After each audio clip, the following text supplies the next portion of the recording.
Jefferson Finis Davis was an American politician who was a U.S. Representative and Senator from Mississippi, the 23rd U.S. Secretary of War, and the President of the Confederate States of America during the American Civil War. He took personal charge of the Confederate war plans but was unable to find a strategy to defeat the more populous and industrialized Union. His diplomatic efforts failed to gain recognition from any foreign country, and at home, the collapsing Confederate economy forced his government to print more and more paper money to cover the war's expenses, leading to runaway inflation and devaluation of the Confederate dollar. Davis was born in Kentucky to a moderately prosperous farmer, and grew up on his older brother Joseph's large cotton plantations in Mississippi and Louisiana. Joseph Davis also secured his appointment to the U.S. Military Academy at West Point. After graduating, Jefferson Davis served 6 years as a lieutenant in the U.S. Army. He fought in the Mexican-American War, as the colonel of a volunteer regiment. He served as the U.S. Secretary of War from 1853 to 1857 under President Franklin Pierce, and as a Democratic U.S. Senator from Mississippi. Before the war, he operated a large cotton plantation in Mississippi and owned more than 100 slaves. After the war had ended, he remained a proud apologist for the cause of slavery for which he and the Confederacy had fought. Although Davis argued against secession in 1858, he believed that each state was sovereign and had an unquestionable right to secede from the Union. Davis's first wife, Sarah Knox Taylor, died of malaria after 3 months of marriage, and he also struggled with recurring bouts of the disease. He was unhealthy for much of his life. At the age of 36, Davis married again, to 18-year-old Margaret Howell, a native of Natchez who had been educated in Philadelphia and had some family ties in the North. They had 6 children. Only 2 survived him, and only 1 married and had children. Many historians attribute the Confederacy's weaknesses to the poor leadership of President Davis. His preoccupation with detail, reluctance to delegate responsibility, lack of popular appeal, feuds with powerful state governors and generals,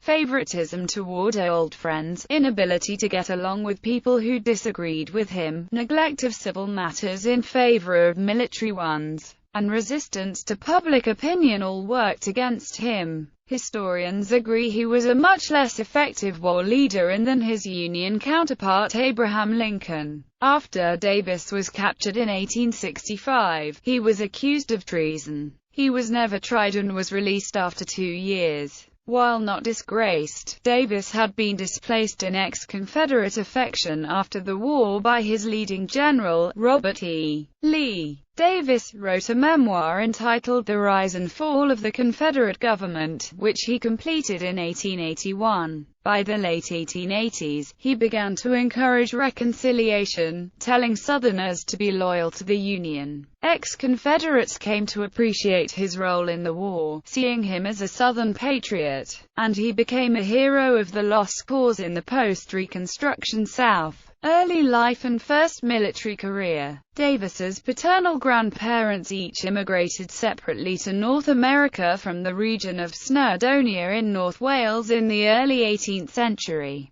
The rest of his ancestry was English. After arriving in Philadelphia, Davis's paternal grandfather Evans settled in the colony of Georgia, which was developed chiefly along the coast. He married the widow Lydia Emery Williams, who had 2 sons from a previous marriage. Their son Samuel Emery Davis was born in 1756. He served in the Continental Army during the American Revolutionary War, along with his 2 older half-brothers. In 1783, after the war, he married Jane Cook. She was born in 1759 to William Cook and his wife Sarah Simpson in what is now Christian County, Kentucky. In 1793, the Samuel Davis family relocated to Kentucky, establishing what is now the community of Fairview on the border of Christian and Todd counties.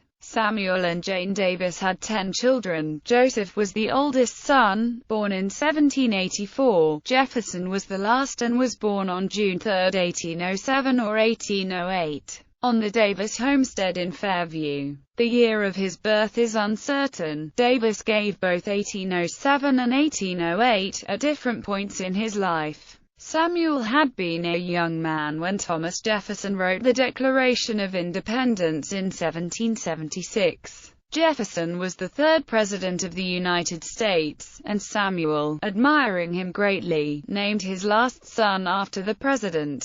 Abraham Lincoln was born a year or two later, less than 100 miles to the northeast in Hodgenville, Kentucky. In the early 20th century, the Jefferson-Davis State Historic Site was established near the site of Davis's birth. During Davis's youth, his family moved twice, in 1811 to St. Mary Parish, Louisiana, and less than a year later to Wilkinson County, Mississippi. The international slave trade was prohibited in 1808. And planters used the domestic slave trade to procure laborers for developing cotton culture in the Deep South. 3 of Davis's older brothers served in the War of 1812. In 1813, Davis began his education at the Wilkinson Academy in the small town of Woodville, near the family cotton plantation. His brother Joseph, who was 24 years older, acted as a surrogate father and encouraged Jefferson in his education. 2 years later, Davis entered the Catholic School of St. Thomas at St. Rose Priory, a school operated by the Dominican Order in Washington County, Kentucky. At the time, he was the only Protestant student at the school. In 1818, Davis returned to Mississippi, studying at Jefferson College at Washington.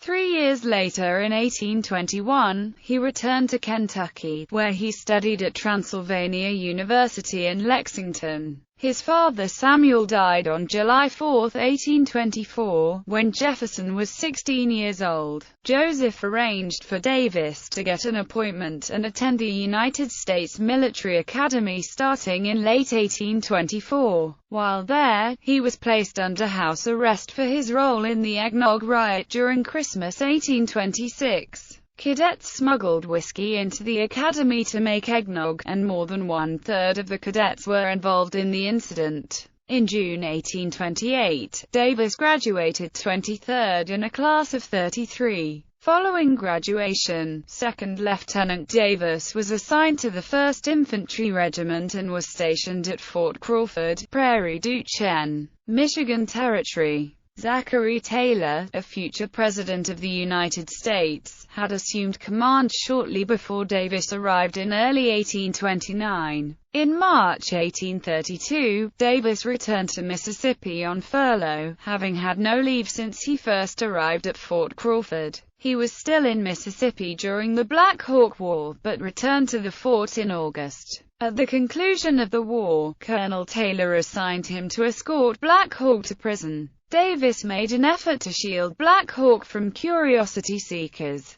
and the chief noted in his autobiography that Davis treated him with much kindness, and showed empathy for the leader's situation as a prisoner. First marriage and early career. Davis fell in love with Sarah Knox Taylor, daughter of his commanding officer, future President Zachary Taylor. Both Sarah and Davis sought Taylor's permission to marry. Taylor refused, as he did not wish his daughter to have the difficult life of a military wife on frontier army posts. Davis's own experience led him to appreciate Taylor's objection. He consulted with his older brother Joseph, and they both began to question the value of an army career. Davis hesitated to leave, but his desire for Sarah overcame this, and he resigned his commission in a letter dated April 20, 1835. He had arranged for the letter to be sent to the War Department for him on May 12 when he did not return from leave. He had made no mention to Taylor of his intention to resign. Against his former commander's wishes, on June 17, he married Sarah in Louisville, Kentucky. His resignation became effective June 30. Davis's older brother Joseph had been very successful and owned Hurricane Plantation and 1,800 acres of adjoining land along the Mississippi River on a peninsula 20 miles south of Vicksburg, Mississippi. The adjoining land was known as Briarfield since it was largely covered with brush and briars. Wanting to have his youngest brother and his wife nearby, Joseph gave use of Briarfield to Jefferson, who eventually developed Briarfield Plantation there. Joseph retained the title. In August 1835, Jefferson and Sarah traveled south to his sister Anna's home in West Feliciana Parish, Louisiana. The plantation was known as Locust Grove. Their goal was to spend the hot summer months in the countryside away from the river floodplain for their health, but both of them contracted either malaria or yellow fever. Sarah died at the age of 21 on September 15, 1835, after just 3 months of marriage. Davis was also severely ill, and his family feared for his life. In the month following Sarah's death, he slowly improved, although he remained weak. In late 1835, Davis sailed from New Orleans to Havana, Cuba, to help restore his health. He was accompanied by James Pemberton, his only slave at that time. Davis observed the Spanish military and sketched fortifications, although no evidence points to his having any motive beyond general interest. The authorities knew that Davis was a former Army officer and warned him to stop his observations. Bored and feeling somewhat better, Davis booked passage on a ship to New York, then continued to Washington, D.C., where he visited his old schoolmate, George Wallace Jones. He soon returned with Pemberton to Mississippi. For several years following Sarah's death, Davis was reclusive and honored her memory. He spent time clearing Briarfield and developing his plantation, studied government and history, and had private political discussions with his brother Joseph.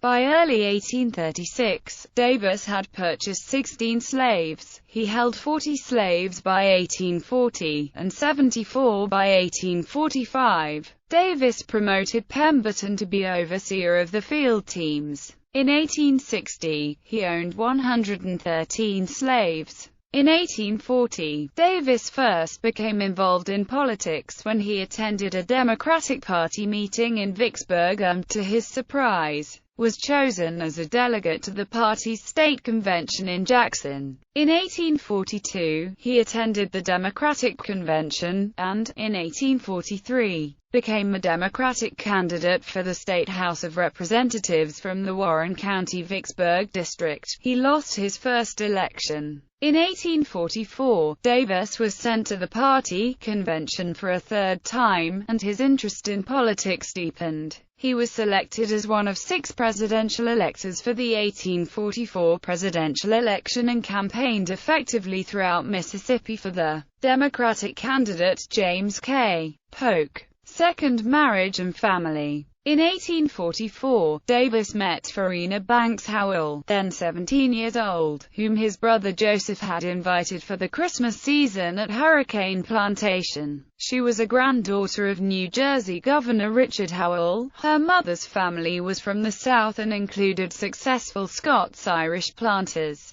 Within a month of their meeting, the 35-year-old widower Davis had asked Finis to marry him, and they became engaged despite her parents' initial concerns about his age and politics. They were married on February 26, 1845. During this time, Davis was persuaded to become a candidate for the United States House of Representatives and began canvassing for the election. In early October 1845, he traveled to Woodville to give a speech. He arrived a day early to visit his mother there, only to find that she had died the day before. After the funeral, he rode the 40 miles back to Natchez to deliver the news, then returned to Woodville again to deliver his speech. He won the election. Jefferson and Finis had 6 children. 3 died before reaching adulthood. Samuel Emery, born July 30, 1852, was named after his grandfather. He died June 30, 1854, of an undiagnosed disease.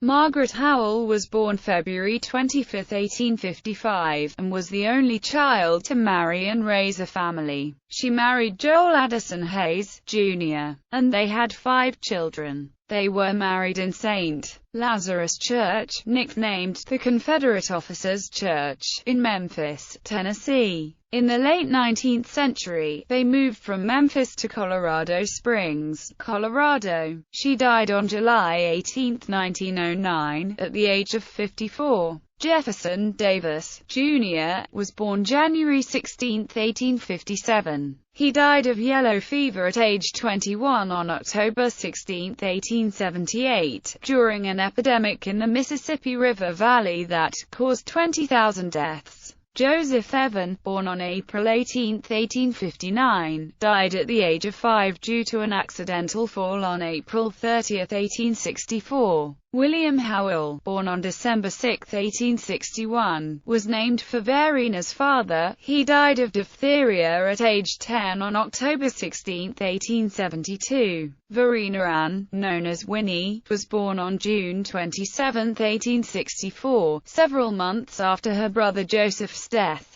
She was known as the Daughter of the Confederacy as she was born during the war. After her parents refused to let her marry into a Northern abolitionist family, she never married. She died years after Jefferson, on September 18, 1898, at age 34. Davis had poor health for most of his life, including repeated bouts of malaria, battle wounds from fighting in the Mexican-American War, and a chronic eye infection that made bright light painful. He also had trigeminal neuralgia, a nerve disorder that causes severe pain in the face. It has been called one of the most painful known ailments. Wartime Colonel. In 1846 the Mexican-American War began. Davis resigned his House seat in early June and raised a volunteer regiment, the 155th Infantry Regiment, becoming its colonel under the command of his former father-in-law, General Zachary Taylor. On July 21 the regiment sailed from New Orleans for Texas.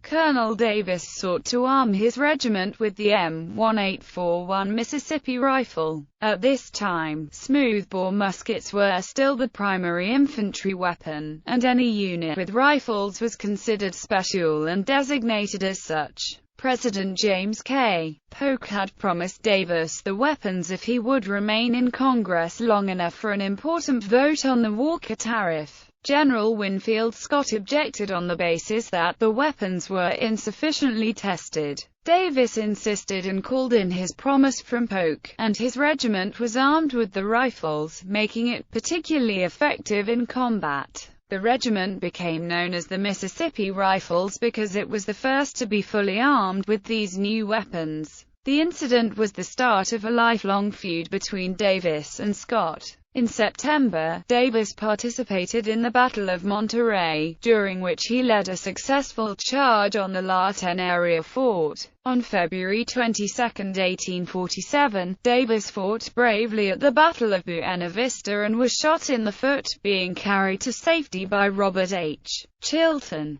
In recognition of Davis's bravery and initiative, Taylor is reputed to have said, "My daughter, sir, was a better judge of men than I was." On May 17, President Polk offered Davis a federal commission as a brigadier general in command of a brigade of militia. Davis declined the appointment, arguing that the Constitution gives the power of appointing militia officers to the states, not the federal government.